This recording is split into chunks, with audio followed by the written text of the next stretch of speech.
अस्सलामुअलैकुम दोस्तों और साथियों, उम्मीद है आप लोग खैरियत से होंगे। इस वीडियो में हम बात करेंगे कि बहुत दफ़ा जो फैमिलीज़ हैं उनको एक बहुत बड़े मसले का सामना करना पड़ता है कि जब भी उनका कोई प्यारा गर्दन तोड़ बुखार के साथ हॉस्पिटल में दाखिल होता है, और ख़ास तौर पे इसमें बच्चों की एक बहुत बड़ी तादाद शामिल है। तो उसके बाद डॉक्टर उनको कहता है कि आपके बच्चे का जो रीढ़ की हड्डी है, या वहाँ से एक ना सुई के ज़रिए हराम मगज़ का पानी, जिसको हम मेडिकल की ज़ुबान में सीएसएफ या सेरिब्रो स्पाइनल फ्लूइड कहते हैं, तो वो निकालने की ज़रूरत है। वो ज़रूरत क्यों होती है वो मैं थोड़ा बताता हूँ आगे चल के, लेकिन पहले मैं ये बता दूँ कि जो गर्दन तोड़ बुखार होता है उसको हम मेडिकल की ज़ुबान में मेनिंगो इनकेफ्लाइटिस कहते हैं। यानी इसका ये मतलब हुआ कि दिमाग और उसकी झिल्ली की जो इन्फेक्शन होती है या सोजिश होती है उसको गर्दन तोड़ बुखार कहते हैं। और जो लोगों में अलामात आती हैं इसकी, उसमें शामिल होता है कि बुखार, और उसके बाद गर्दन में दर्द, और ज़हनी तौर पे कुछ समझ नहीं आती, कन्फ्यूजन होती है, और बाज़ औक़ात लोगों को दौरे या फिट्स पड़ जाते हैं। यानी जब भी किसी को बुखार के साथ गर्दन में दर्द हो, या फिर दौरे हों, या फिर बुखार के साथ ऐसे लगे कि किसी को किसी बात की समझ नहीं आ रही है, तो समझ लें कि ये हो सकता है कि ये गर्दन तोड़ बुखार ही हो, क्योंकि इसका फ़ौरी इलाज ज़रूरी होता है। तो डॉक्टरों की कोशिश होती है कि जैसे ही अस्पताल में मरीज़ आता है और उनको शक होता है कि ये गर्दन तोड़ बुखार हो सकता है, तो वो फ़ौरी तौर पे ऐसे मरीज़ को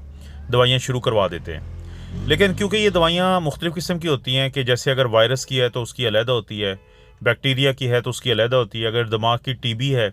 जो कि गर्दन तोड़ बुखार की वजह बनती है तो उसकी अलहदा दवाई होती है, और ये सारी दवाइयाँ बड़ी सख्त दवाइयाँ मशहूर हैं। तो डॉक्टरों की कोशिश होती है कि किसी भी ज़रिए से ये पता करें कि ये जो गर्दन तोड़ बुखार है ये किन जरासीम की वजह से है, और कौन सी वो दवाइयाँ होती हैं कि जो इन पे वाकई काम करेंगी। जिसके लिए फिर डॉक्टर आपको तजवीज़ करते हैं कि अब हमने आपके जो मरीज़ की रीढ़ की हड्डी है वहाँ से एक सुई के ज़रिए पानी निकालना है, उसका मुआयना होगा, ताकि इस सवाल का जवाब मिल सके कि किसी को जो गर्दन तोड़ बुखार है वो किन जरासीम की वजह से है और कौन सी दवाइयाँ काम करेंगी। लेकिन फिर यहाँ पे एक ऐसी बात आती है जिसकी वजह से लोग डर जाते हैं। एक तो लोगों को फिर जब दूसरे रिश्तेदार बताते हैं कि हमारे भी मरीज़ के साथ यही हुआ था और बाद में उसकी जान को नुकसान हो गया, तो आप ना करवाएं। और फिर बाज़ औक़ात जो वो ख़वातीन जो कि प्रेगनेंसी के बाद, यानी जिनकी डिलीवरी हुई हो या फिर जिनका सी सेक्शन हुआ हो, तो उनको भी कमर में क्योंकि एक टीका लगाते हैं सुन करने के लिए, तो वो फिर बताती हैं कि उसके बाद से हमें तो बड़ा दर्द रहा है, तो ये बड़े मसले होते हैं। लेकिन दोस्तों एक बात ज़हन में रखें कि एक तो अगर किसी के घर में कोई ऐसा मरीज़ था कि जिसको रीढ़ की हड्डी से पानी निकालते हुए या उसके बाद उसकी जान को नुकसान हुआ, तो बाज़ औक़ात मरीज़ की हालत शायद इतनी ख़राब हो चुकी होती है कि लोग जब मानते हैं तो उसके इस टेस्ट के लिए, तो उसके बाद से टाइम बहुत गुजर चुका होता है। तो अक्सर लोगों को बीमारी की वजह से उनकी जान चली जाती है, लेकिन लोग ये समझते हैं कि क्योंकि ये टेस्ट हुआ था तो उसके बाद ऐसा हुआ है। एक तो इस बात को समझना ज़रूरी है। दूसरी बात कि देखें, जब सीएसएफ हम निकालते हैं, जिसका मैंने बताया था कि टर्मिनोलॉजी में मेडिकल में हम सेरिब्रोस्पाइनल फ्लूइड कहते हैं उसको,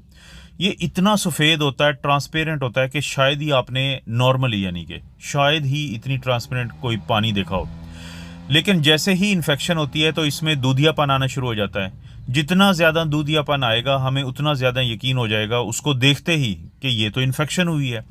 जैसे अगर दूधी आया तो हो सकता है कि टीबी की इन्फेक्शन हो दिमाग की, बहुत ज़्यादा दूधी आओ तो बैक्टीरिया की वजह से भी हो सकता है। लेकिन जो बाज़ का क्लियर हो तो उसमें फिर बाद में जब हम माइक्रोस्कोप के नीचे देखते हैं तो पता चलता है कि ये वायरल इनकेफ्लाइटिस हुई है। तो उसकी जब रिपोर्ट आती है, और वो रिपोर्ट की रोशनी में फिर डॉक्टर बाकी दवाइयाँ बंद करके वो मखसूस दवाइयाँ जिनका तशख़ीस हुई थी कि ये जरासीम जो है ये वायरस है,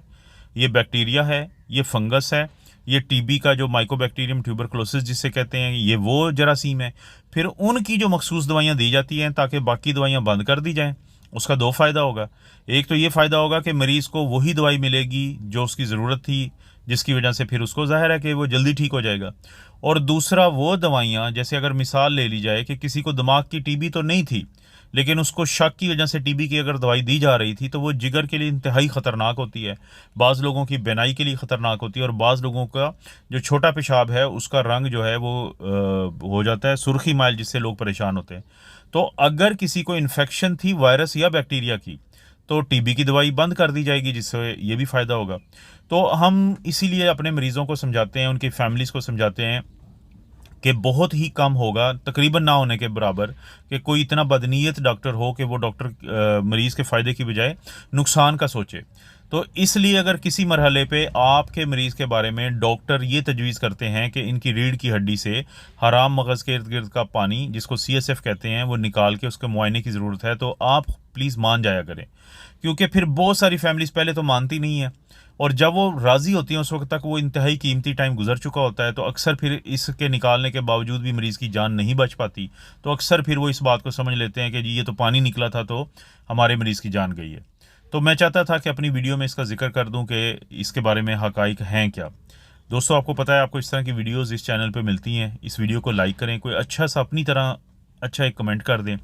और चैनल को नहीं किया सब्सक्राइब तो ज़रूर कर लें। कोई वीडियो जो आपको लगता है कि अच्छी है, किसी दूसरे को फ़ायदा दे सकती है, तो वीडियो के नीचे शेयर का ऑप्शन है, उसको क्लिक करें, कॉपी लिंक आएगा, उस लिंक को कॉपी करके कहीं पे भी आप शेयर कर सकते हैं दोस्तों रिश्तेदारों से। आप अपना और अपनी फैमिली का ख्याल रखें। अल्लाह ताला आपका और आपकी फैमिली को हर किस्म की बुराई, बीमारी और आजमाइश से महफूज रखे।